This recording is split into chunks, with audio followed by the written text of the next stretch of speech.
Morning, everyone. Great to see so many of you joining us nice and promptly this morning. We'll just give everyone a couple of minutes just to join the call. We're expecting quite a few people today, so we'll just give everyone a couple of minutes. And for this discussion that we're going to have in the second half an hour of this session, it would be really helpful for us if you could all just in the participants tab there, just rename yourselves with your full name in your organisation, so we know who everyone is. And do feel free to introduce yourselves in the chat function, just on the right hand side there, and keep using that to ask questions and have discussion as we're going through this morning.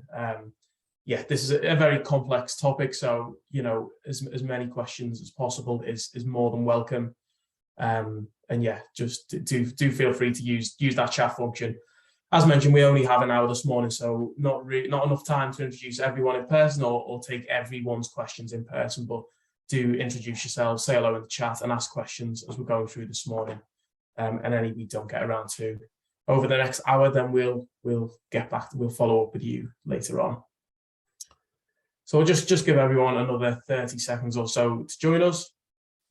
As mentioned, do rename yourselves with your full name and organisation so we know who everyone is. And feel free to introduce yourselves in the chat function.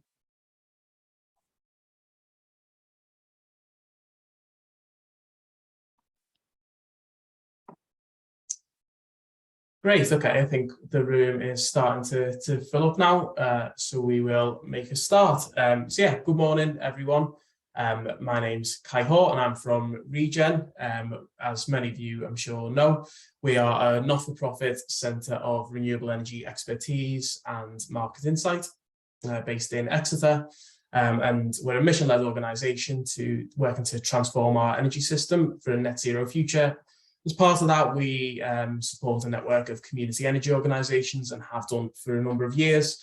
And through that programme, we're now starting today on so this is the first of our local energy insight series. So these are a series of sessions that we're looking to put on for community and local energy stakeholders, such as yourselves, to explain sort of key energy system developments and what they mean for community and local energy, what some of the impacts are and what the opportunities are as well. And we're beginning this morning by talking about the government's review of electricity market arrangements. So a very complex topic with lots to get into, but fundamentally it's about making sure that the markets in GB are set up to deliver a net zero electricity system by 2035 in a secure and affordable way. And through that, a lot of the reforms that the government and BEIS in particular are currently considering will have impacts on for community energy. And there's lots to get into about what the impacts might be and what the opportunities are for communities to play a role in that. It's a very timely discussion to be having. I think the sort of acute energy crisis that we're having this winter has highlighted the scale of investment needed in our energy system, so that we can move towards a much fairer system underpinned by renewables, where consumers can benefit from lower cost energy and communities, as many of you on this call can help provide that net zero infrastructure. So that's really the context of these reforms. We want to think about this particular review of electricity market arrangements in the context of the other changes needed in the energy system. And what Regen's sort of core view on this particular topic is, I think the phrase, Merlin, is radical evolution of the electricity system and markets. So that's about calling for these changes in the context of other radical changes needed in planning and how we pay for and upgrade the electricity networks as well.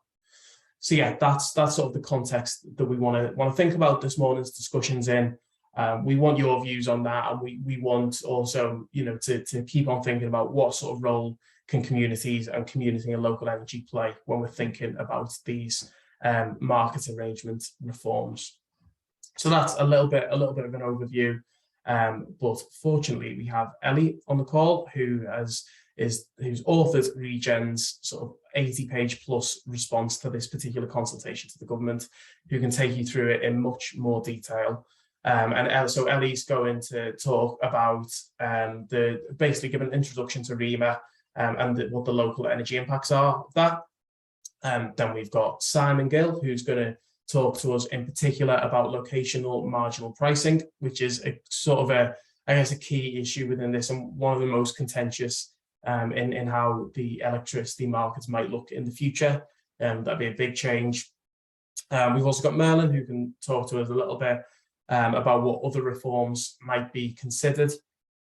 And then we've got time at the end, about 20 minutes or so, for questions and discussion on this. And then at the end, we want to get your feedback. So as I mentioned, this is the first in this local energy insight series that we're doing. So we want your views on what topics you'd like us to talk about in the future.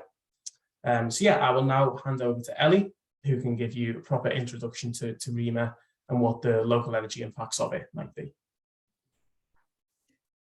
Hi everyone, as Kai mentioned, I'm Ellie and I'm a project manager at Regen. So I didn't single-handedly author our response, but I did lead our response to the REMA consultation.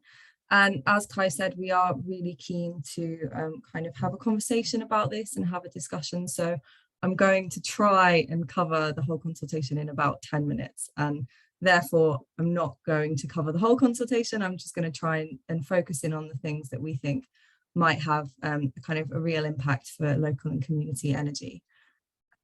The next slide, please. Or do I have? Great. I'll just keep saying next slide. BEIS has been researching whether there's a case for change for reform of the electricity market. Basically, as Kai said, to see whether we can actually meet our decarbonisation targets. And they came to the conclusion that the current electricity system, as it stands, the market system, wasn't sufficient to deliver the low carbon capacity that we need, but also to maintain security of supply at the lowest cost.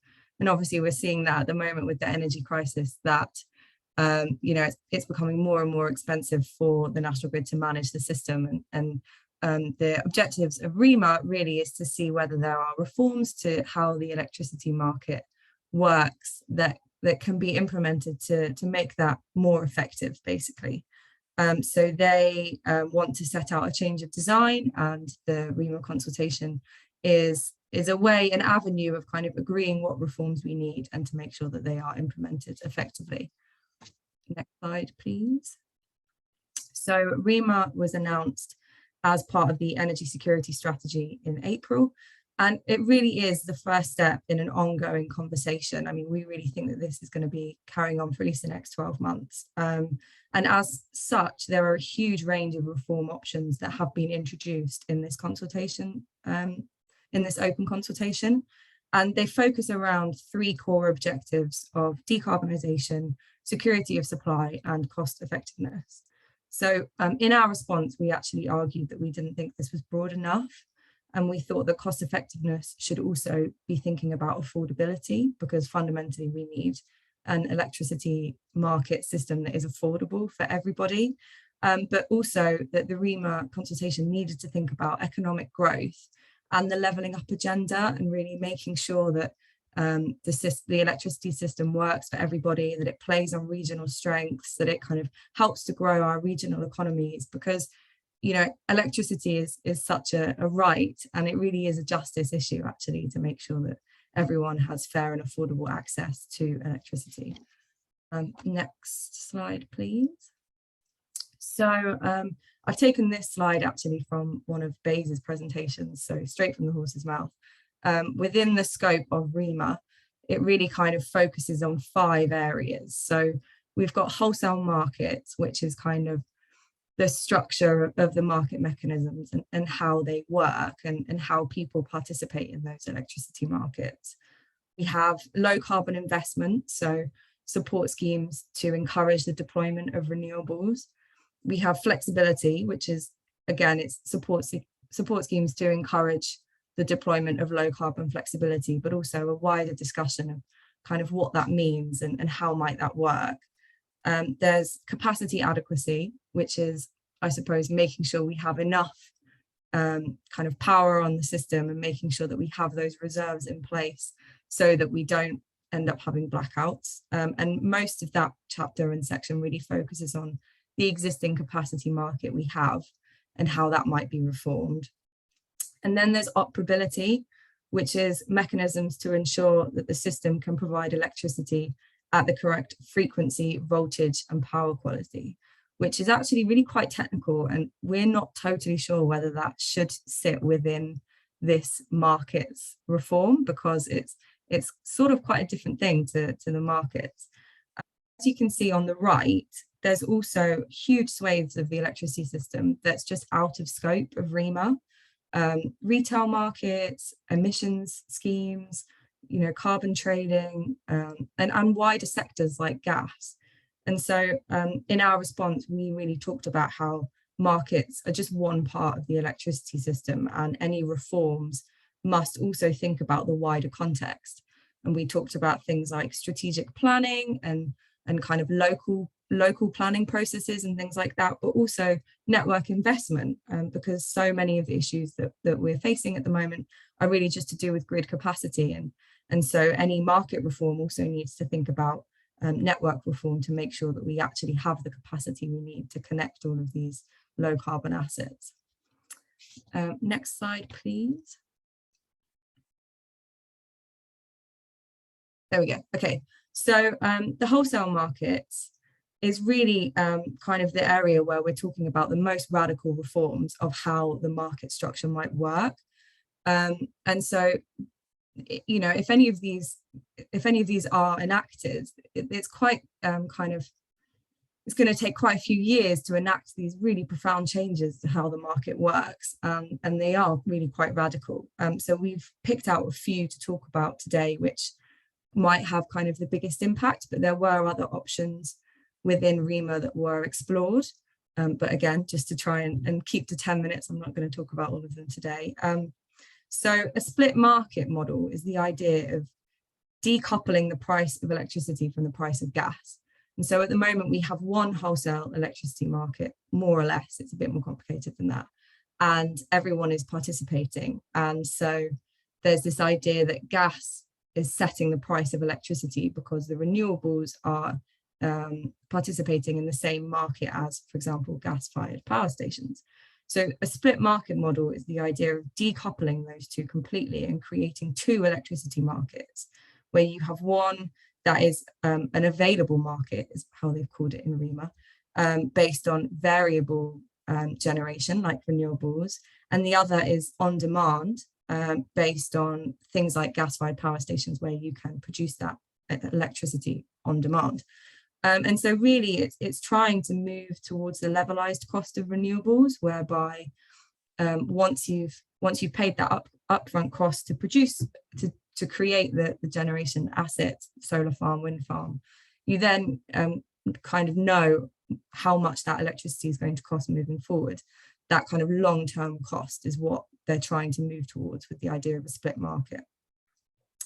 A green power pool is a similar concept, but less radical, where effectively someone, potentially ESO or National Grid, would manage a pool of renewables, basically a centrally controlled PPA market. And then that pool could participate in the market, and they could be using that power and leveraging that power in some way. And then the third kind of radical idea in the wholesale markets section is locational marginal pricing and local markets, which Simon is going to specifically talk about in a few minutes. If I could have the next slide, please.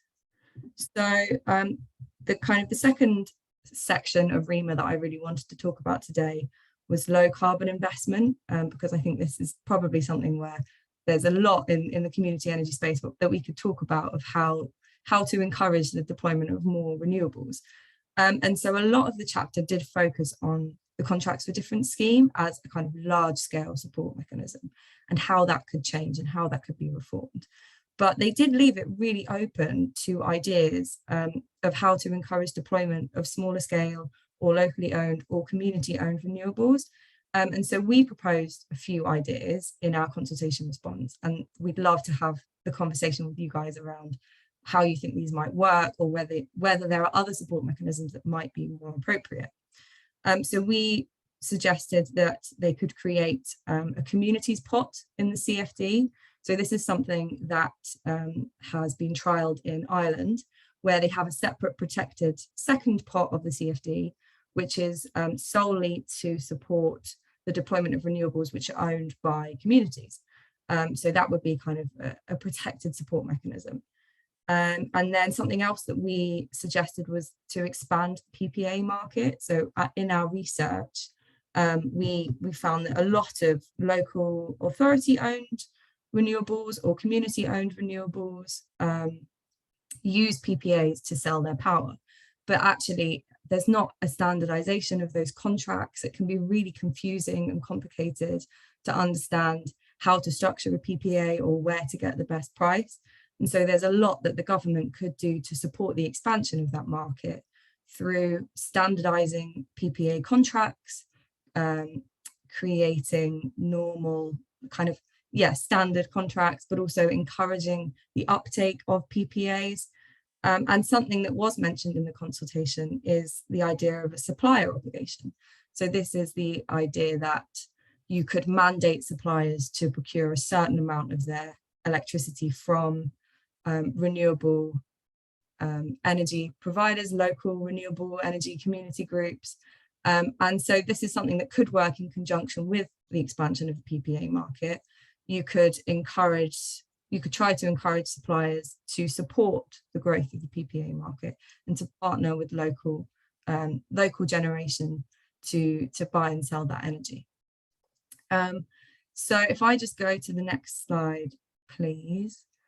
The third section I wanted to talk about is flexibility, really in conjunction with low carbon investment. The two do go quite hand in hand, in that much of the flexibility chapter was looking at capacity market reform, but actually they also floated this idea of a supplier obligation.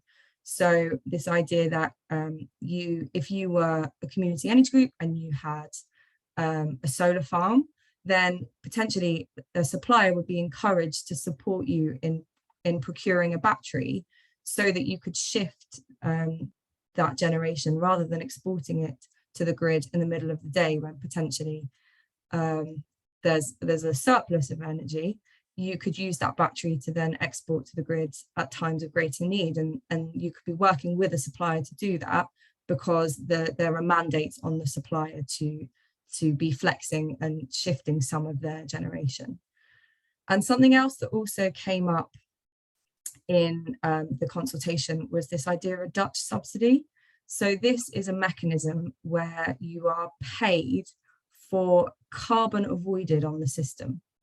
So it's a bit of a strange concept, but if you think that every half an hour of the day, the electricity system has a carbon intensity, whether that's in the middle of the day when the sun is shining and the wind is blowing, and so there's a lot of renewables on the grid, or perhaps in the evening peak on a kind of not a sunny day, not a windy day, when you need to be using a lot of gas to produce electricity.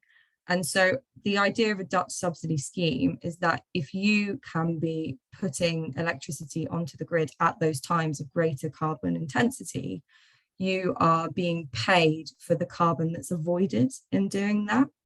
And so again, it was quite an open concept in the consultation, something that they wanted to explore. And we thought that there might be an opportunity there to encourage co-location. So again, if you're a community energy group and you own a solar farm, this might be a payment to encourage you to buy a battery and actually shift that generation. So there's a lot of ideas here, and I'm aware that I really flown through them. I was trying to just take 10 minutes, but we'd really love to discuss them in more detail with you and see how these options might support you in kind of being a success, I suppose, and producing more electricity. I'm going to hand back over to Kai. Great, thanks a lot, Ellie. Yeah, a lot to get into there, and yeah, a lot of detail. But I hope that's made it a bit clearer for everyone the sorts of things that REMA is about and what it's focusing on, and hopefully not too many acronyms for everyone. I think Simon's done a job in the chat of demystifying some of that for everyone. But yeah, so there's a lot of things that are in the scope of REMA that we can get into. And then there are, also lots of things around the electricity system that it doesn't involve. and we might have time to have a little chat about some of those things. But as Ellie sort of took us through there are some key things, such as that Dutch subsidy, supplier obligations or contracts for difference that could have a real benefit for community energy. So a little bit later on this morning, we will be keen to get everyone's thoughts on those. But for now, Ruth, I think everyone else is finding the volume okay. It might be a problem with your machine if you just want to check that. But for now, I'll just hand over to Simon, who's going to take us through locational marginal pricing. Thanks, Kai. Hi, everyone. My name's Simon Gill. I'm an associate with Regen, and I'm based up in Scotland. So we wanted to talk briefly about two particular options laid out in REMA. One is called locational marginal pricing, and the other one is some elements of local markets that the REMA consultation discussed. So if we could have the next slide, please, Kai. So this idea of locational marginal pricing is something which has gained quite a lot of support among some sectors of the electricity system, in particular National Grid ESO, Ofgem, the regulator. They also seem quite keen on it. And so we thought it's worth kind of flagging up because it has got kind of quite a high profile. And it means a very different way of trading electricity in the wholesale bit of our electricity market than what we do today. So briefly then, a comparison between today's system and locational marginal pricing. Today, in the wholesale bit of our electricity market, generators and suppliers are free to sign contracts with each other in whatever form they want to. What they have to do is simply sign up to those contracts. Those contracts can remain private, and then they need to tell National Grid, as our system operator, 1 hour before delivery, which generators are going to generate a certain amount and where that demand is going to be taken off the system. And that can be anywhere across the country. So that's kind of how it works.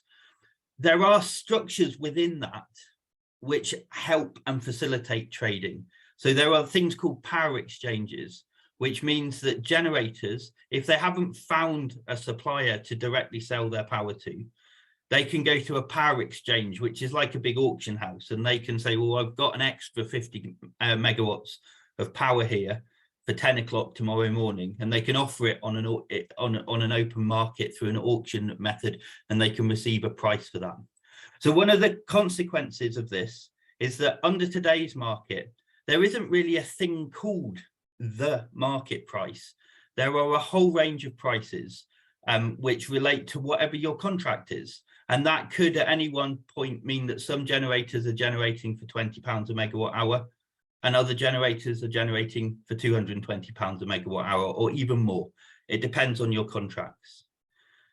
By contrast, the idea of locational marginal pricing is very different. It's a centralized market, in which case the market operator, which would probably be National Grid, will effectively become the clearinghouse for all electricity sales in Britain. So it's mandatory. And what it means is that you have to tell National Grid how much power you've got available and how much you're prepared to sell it for. And they run a big algorithm that acts a bit like an auction again, but a very complicated one. And that decides who gets to generate and how much they get paid. Now, unlike the current system where it doesn't matter where in the country you are, you can get the same arrangements. Under an LMP market, the price you get is specific to your location on the transmission network. And as the diagram on the right-hand side shows, just for sort of illustration purposes, that could mean in Scotland that the price is minus £20 a megawatt hour, whilst in central England, it might be £500 a megawatt hour. And this can apply to both generators and consumers.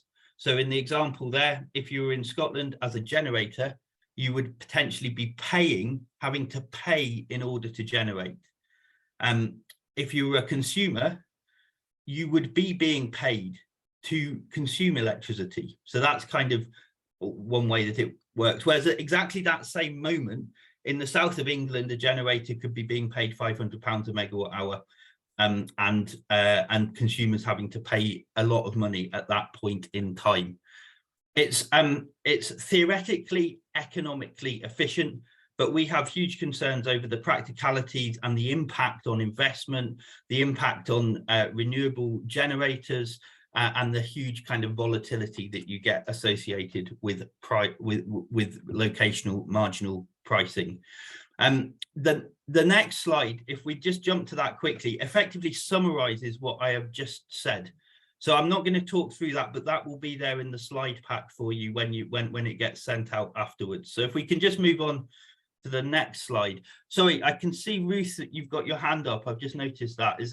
Are you still struggling with sound?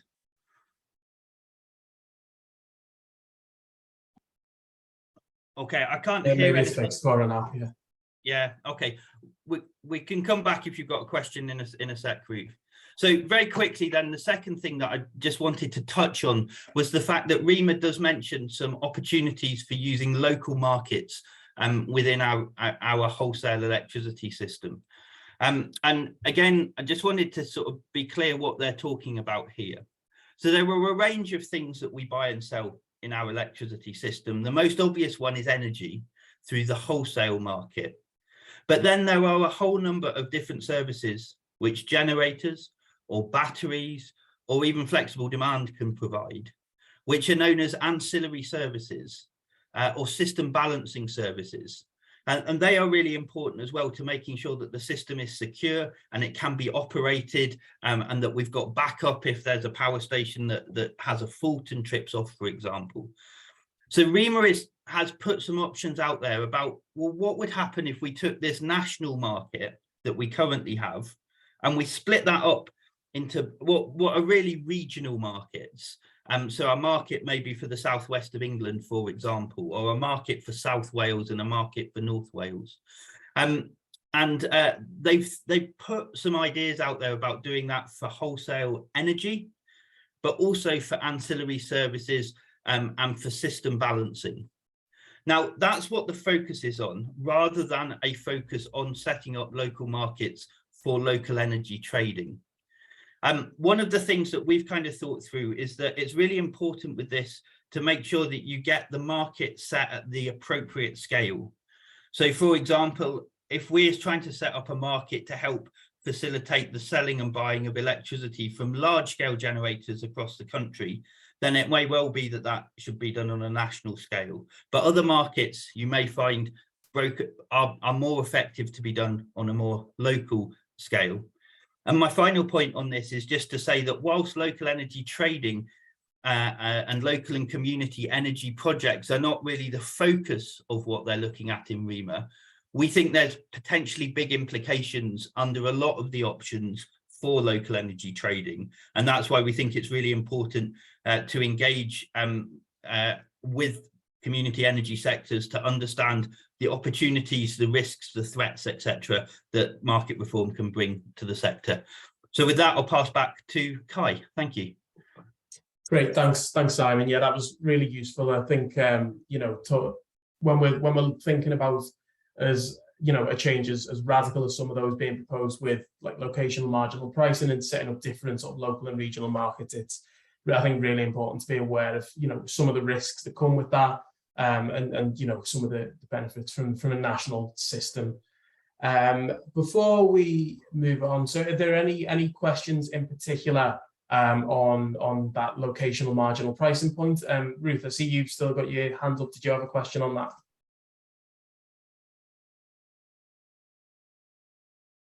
If you can unmute yourself, Ruth, you're more than welcome to ask a question. It's all okay now, thanks. Yeah. Okay. No worries. All right, great. John, did you have a question? You're on mute, John.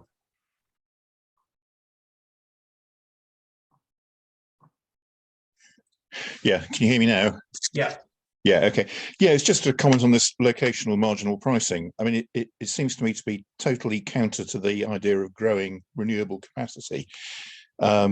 If you're essentially setting up a situation where companies or communities in Scotland have to pay to generate, given the resources they've got, that just seems, from a national perspective, to be a way of putting less low carbon energy into the grid. I mean, I don't know who this favours. It seems that what it really seems to be doing is giving the transmission companies an excuse to dip out of putting in more grid infrastructure, which we desperately need so that we can share energy around the country. So instead of doing that, we just turn around and say, well, you're in an area where it's not very convenient for us. We'll give you less money or no money. I mean, to me, it just seems disastrous. Yeah, thanks, John. I definitely wouldn't disagree with that point. And I think that's one of the benefits of having a national market is that you can get renewables from different places and encourage those. Merlin or Simon, did either of you want to come in on that point? Well, I noticed Chris had his hand up, Kai, so maybe. Chris. Come back to that. Yeah, thank you, Merlin. I wanted really to pick up John's point, and I think the last speaker said that this kind of LMP is theoretically an economically efficient market.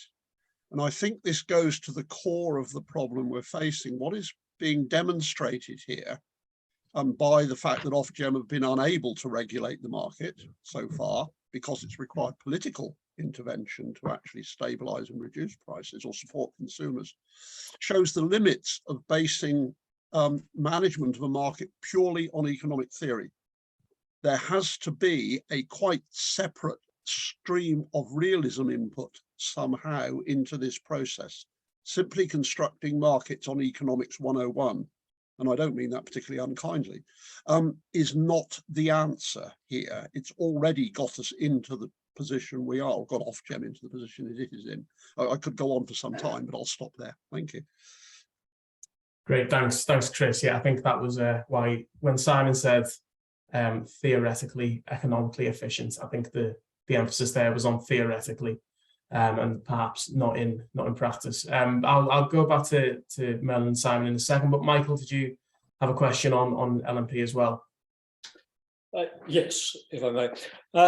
I would offer an acid test, and that is, let's put us back in 1939, when we needed to get the entire country and its industry scaled up and efficient in order to deal with the challenge we had then.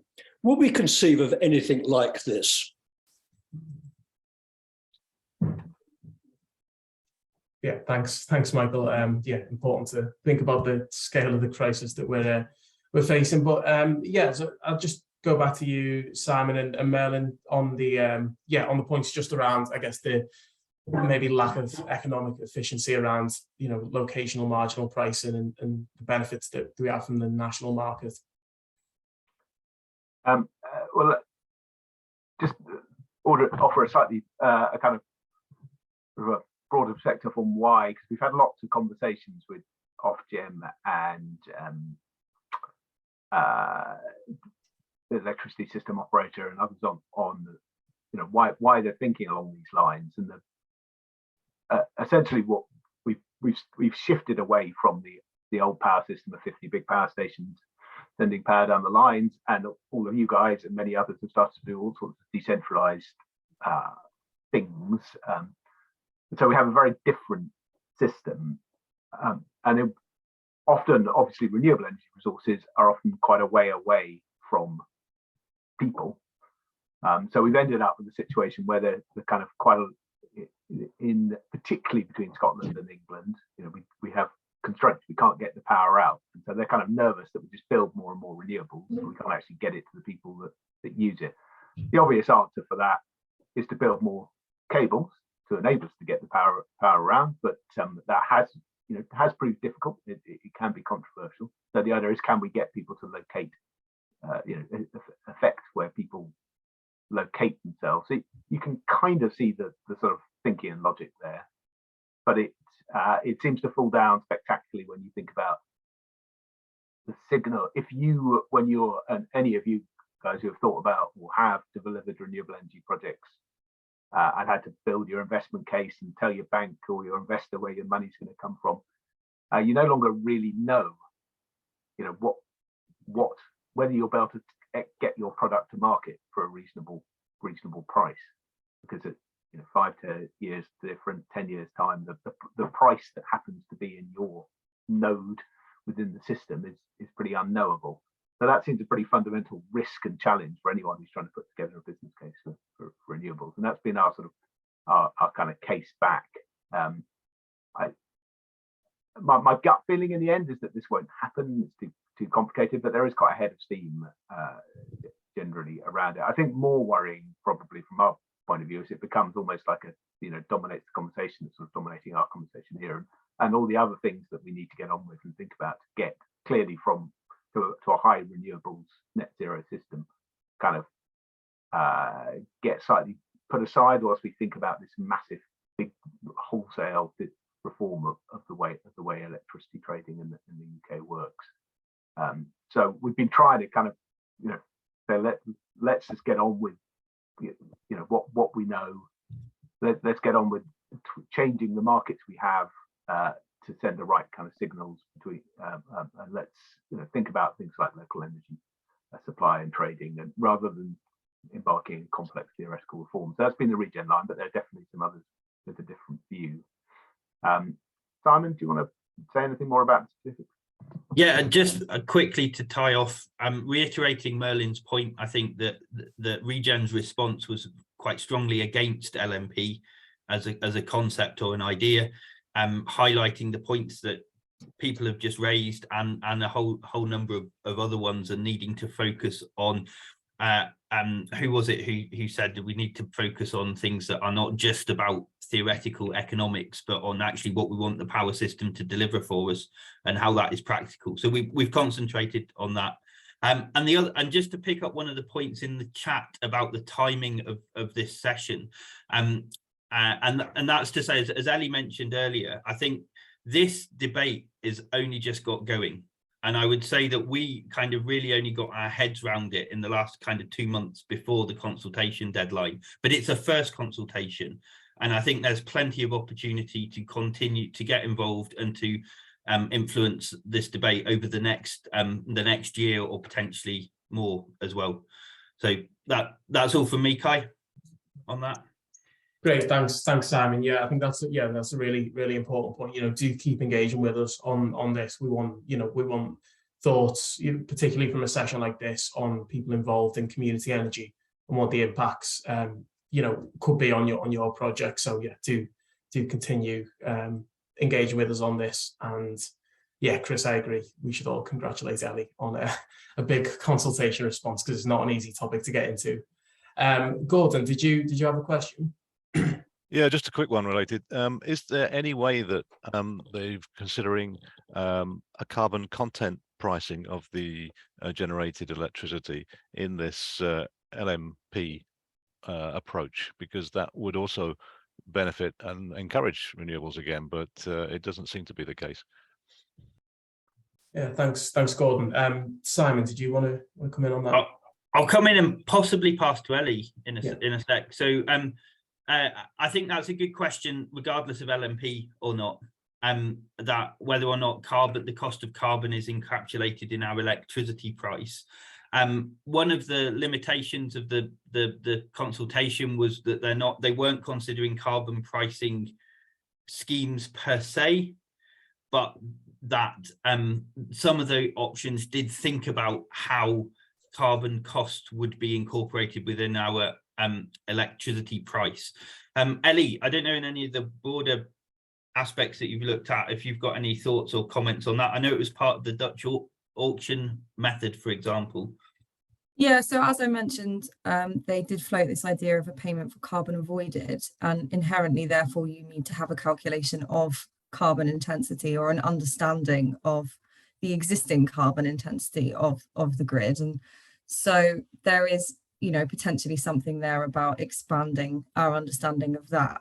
The idea of a Dutch subsidy mechanism is a new, complicated administrative system, an additional payment scheme. And so something that we did talk about in our consultation response is are there ways that you could expand existing schemes instead, such as, you know, the emissions trading scheme that we have? There's a number of small generators that are exempt from participating in the emissions trading scheme. So if you're a gas or a diesel fired plant and you are generating under a certain threshold, then there is no penalty for the fact that you are producing electricity via carbon intensive means. And so there is, you know, that is something that we talked about in our consultation response, that there's a lot of other ways that carbon could be factored in to the electricity system without having to introduce an entirely new mechanism via the Dutch subsidy scheme. Great, thanks, Ellie. Yeah, I think that's definitely an important point that's within this review. Chris, did you have another question? Slightly different point. Merlin mentioned this business of where you place generating plant, particularly for renewables, versus where the demand actually is. And it seems to me, and I've argued this before, that this is a failure of the national planning system. This is probably one of the elements that Ellie should have listed in the out of scope part of your early slides. If you had a planning system that could identify areas that would be acceptable for the placement of renewables in the long term, that would send signals to the DNOs and the DSOs that there was a solid or more solid reason for investing in the capacity and the connectivity into those areas. And I think that's an area that is a concept that needs a lot of thinking about in terms of the national planning frameworks and how we actually organize our country for this purpose. Yeah, thanks, Chris. I think, you know, part of our sort of overall view of, I think, you know, radical evolution on this topic and what we had in the consultation was, you know, this reform needs to sit within the context of reforms to the planning system and network infrastructure as well. So I think it's, you know, important to say that we've, you know, Ellie in our consultation have very much acknowledged that this needs to go alongside changes in the planning system. But yeah, Merlin, did you just want to come in on that as well? Yeah, I mean, I think Chris, you sort of always kind of summed up our kind of key point here, that when we've got such a huge shift to make to a net zero power system, shift to overall net power by 2035 and net zero energy overall, you know, that's not going to be delivered just by trying to get the perfect kind of market signals and let the market go. And we do need a delivery plan. We're starting, I think, to see recognition of that emerging. So that's sort of part of the thinking behind the creation of changing what is now National Grid Electricity System Operator into the currently called the Future System Operator, the Independent System Operator, as a publicly owned entity that acts in some sense as a system architect. So no one is really thinking of the electricity system, let alone the planning system at the same time. No one's thinking of the electricity system at the whole time. So I think that would be a big step forward. And part of that is thinking about what they call holistic network design or centralized strategic network planning, depending on your latest acronym, which would be thinking, you know, and that would be starting to align where is the renewables going, and, you know, how does the system need to respond to that, whether physically, so we'll be at least we'll be starting to think about these things. And actually your point about where stuff goes, a lot of stuff, if we think in terms of the amount of energy, electricity generated, you know, we know where all the offshore wind's going because the Crown Estate decides that. They do a lease round. We know where, you know, if we're going to have nuclear, well, we know where that is. The government decides that. We have a pretty good idea actually of where onshore wind is because it's not going to be in England, and you know, someone pretty clear where the big schemes would be in Scotland or Wales. So for all the big generation, pretty much know where it is. So it's not particularly. But what we're not doing is building the cables to move the power to where we need it. And that's not going to be easy because it's expensive, difficult, and there's a lot of opposition from the people who don't like pylons. But you know, but we need to think through those issues and actually address them and market. And so exactly, we need to think of that through planning and the idea that we're just going to send some locational signal in the market and all those problems will go away. I think that's a sort of economic fantasy. Yeah. So exactly a more thought through and planned system. I think within all that, the other I just make to, and particularly this audience, is this sector and local sector has felt slightly hard done by, I think, in the electricity market for quite a long time. If you're a big project, you get contracts for difference. There's no guaranteed income stream for if you've got a small project. Supplying your power to people local to you is a pretty difficult thing to do. Some of those basic things that could help us take some of the pressure off for a national level by doing things better locally. I think anyone's ever suggesting that we're not going to need to move power around the country. Absolutely we are, but where we can do things sensibly locally, we clearly want to encourage that. And this is an opportunity to sort of put forward, this is a chance where the government is rethinking the way the electricity system works as a whole, and there is an opportunity to put forward those kind of points and ideas, and just point out that local generation and gets a bit of a raw deal, and it's not really very clear how you can do innovative local supply type models. We've all been trying for years, and it's pretty hard. So those things are probably not the focus of REMA, but it's when you get hooked like this and the government's rethinking everything, this is the time to kind of make chuck in your points, because at least there's someone to listen to them.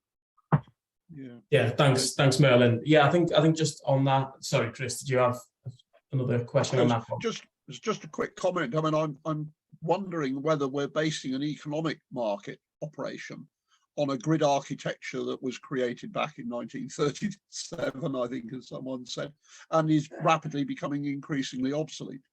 We ought to be thinking about which is the dog and which is the tail here. I would just sort of comment briefly on that.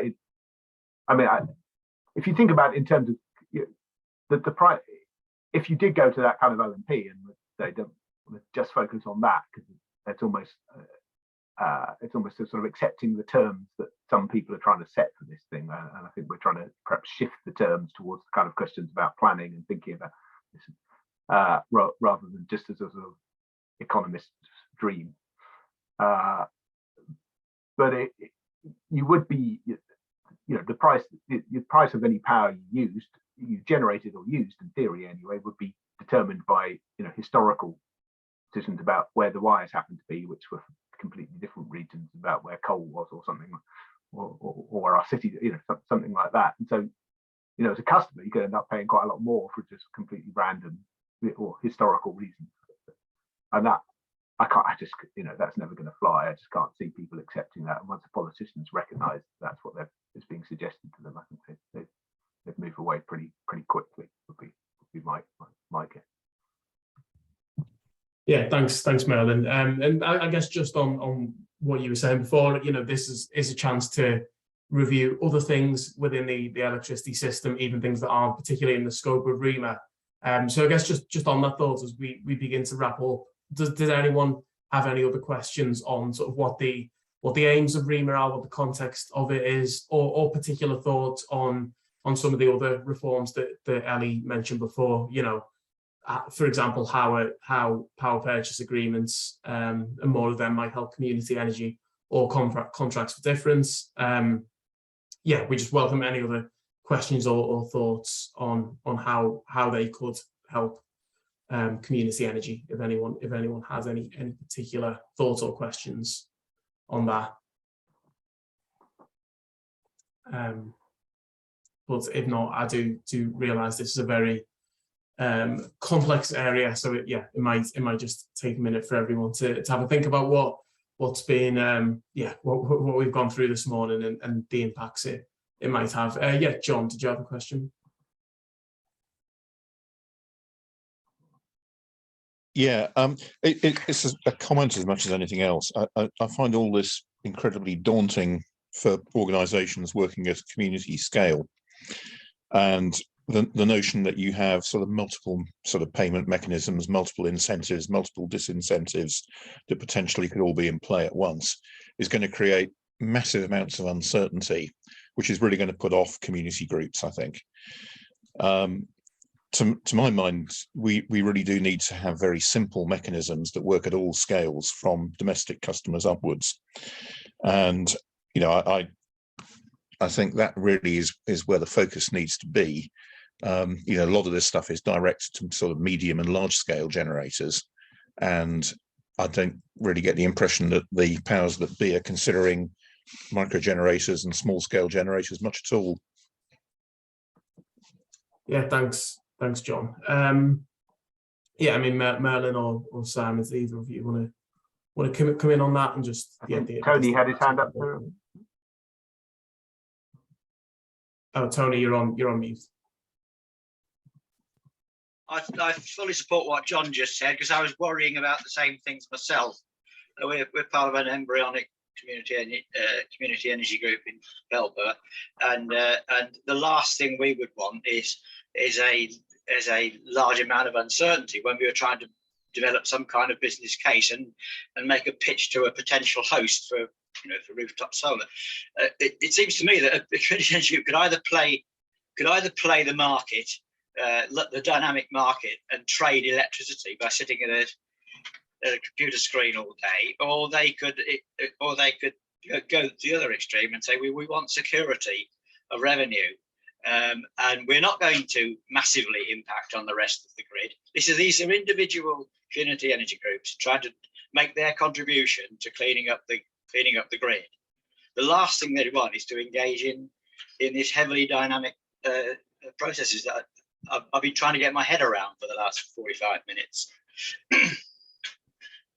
Yeah, thanks, Tony. You know, I think that is a common thought for community energy. You know, the most valuable thing is that secure, reliable revenue stream. You know, rather than sitting in behind the computer all day playing the markets. Yeah, just last question before I go back to Merlin as well. Chris, did you have another comment on that? Yeah, thank you. I'm sorry to take up so much of this. I support what the previous two speakers have said here. There is no doubt that we will need significant onshore renewable generation in the next 20 years. Even if all of the present government capacity HMG ambitions as set out, for instance, in the climate change 6th budget were realised, and that requires it in attracting investment into the UK in a situation where investment is not an attractive option for outside suppliers, we would still be massively undersupplied if we want to get to real zero carbon. We have to get to zero large amounts of renewable generation in the UK. So we need the kind of discussions that Merlin has outlined here. I wanted to introduce one more point. Going back to this question about who's marking the homework here. Merlin has suggested, and Regen's view is that Ofgem is perhaps not entirely fit for purpose, and you're trying to shift the goalpost a bit on how they think. One of the debates that has been rocking around in the last few weeks is, prior to the last change of government, is the idea of taxation on windfall profits from renewable generators and so on, and that money going presumably straight back into the Treasury. It seemed to me that there was a case rather in the way that the Monetary Policy Committee sits alongside the Treasury in terms of advising and regulating the bank rate, as we've seen in the last few days. There is not a case for an Energy Policy Committee that actually regulated how profits were used and reinvested, and decoupled that from the Ofgem consumer regulation question. It seems to me that's an idea worth exploring. It would break the monopoly of thinking that I know Merlin is particularly anxious to achieve, and it would stop the debate about governments using profits from any energy generators simply to reinforce Treasury shortfalls, which have to be dealt with, but not using energy profits. Thank you. Guys, I should try and, we're conscious of it. We're coming towards the end of our time. So just trying to pick up and wrap a few of those things together. As you say, the government has taken powers to cap the revenues of power stations, so that, you know, in terms of REMA is a relatively long-term process, which is important we don't lose sight of when we think about, but there are also things happening very quickly, which those powers have royal assent. They specifically don't apply to feed-in tariff projects. though, just to reassure anyone on the call. The primary legislation explicitly says it won't apply to FIT projects, which I imagine would pretty much encompass the whole renewable energy, the whole community energy sector, apart from perhaps some of those more the earlier wind projects. So that there is some potential impact there.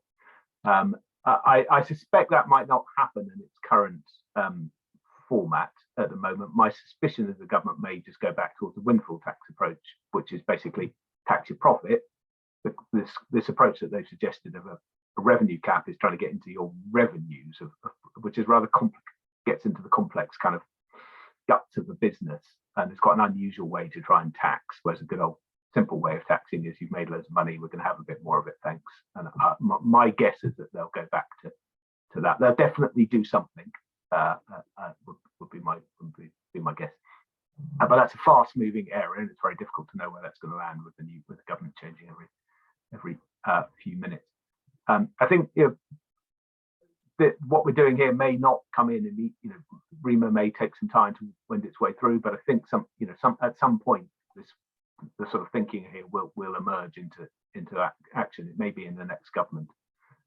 So I think it is important we keep sort of sticking with it, even during this times of political turmoil and other things happening in short order. There's been quite a lot of points about simplicity, which I think is from the sense a good point. And I guess everyone would probably expect the community energy group would have some kind of off-taker, or someone who buys power who deals with all that, whatever complexity in the markets that they come up with.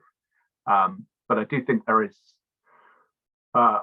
things that the sector could be calling for under this, and are flagged potentially some kind of equivalent of the CFD, whether it's a reform of the SEG that provides small projects. Actually, if you're a very large project, you do get certainty of revenue, and if you're a small project, you don't, unless you have a local PPA with you're on a roof and you sort of guaranteed a private wire sale. If you're trying to sell anything to the grid, you don't have any certainty, but if you're a massive offshore wind farm with God knows how much money from wherever, which we all want and are great, but you do get certainty. So that seems kind of rather unfair situation. So I think that's something that's worth highlighting. And the other thing we pointed out in our response is a rather specific thing about license exemptions, which are very confused and complex. But if you have around supply, if you have clearer exemptions that allow small projects to get on and do things about selling power back to the building or to car parking, or where there's a sort of an innovative scheme in a local area that involves various vectors, if I put it that way, some sort of more clarity on license exemptions to stop you triggering some need to get an energy supply license at a very small scale. That could be a really useful simplification. So we've pushed them to think about that within this. So I think there are some sort of particular things that there may just be an opportunity to get through here. I won't take this opportunity to vent my frustrations on Ofgem again. Chris, you can read my LinkedIn posts for that. But the government is due to come up with what it calls a strategy and policy statement for Ofgem, which could be a point where it at least set out what it did expect from that organisation in terms of decarbonisation. It's probably enough from me with 1 minute to go. Yeah, thanks, Merlin. No, I think there's some really good thoughts to end this session on. This is an ongoing process. So do sort of let us know your thoughts on this topic in particular. And then, as I mentioned, we're really also keen to get your thoughts on future sessions like this and what we should run other local energy insight sessions on. So yeah, we'll be sending out the link to just a Menti poll afterwards, so you can give us your thoughts on that. But yeah, it's just really down to me to thank you all for coming this morning and sort of wrestling this massive topic with us. I hope you've all found it useful. Just massive thanks to Ellie, to Merlin, and to Simon for taking us through those topics, and as well as to George and Emma for putting this session on as well. So yeah, do allow for future sessions like this, and do let us know what else you'd like to hear about, and keep engaging with us on this REMA topic in particular. So yeah, thanks a lot, everyone, and we'll see you all soon. Thanks, Guy. Thanks all.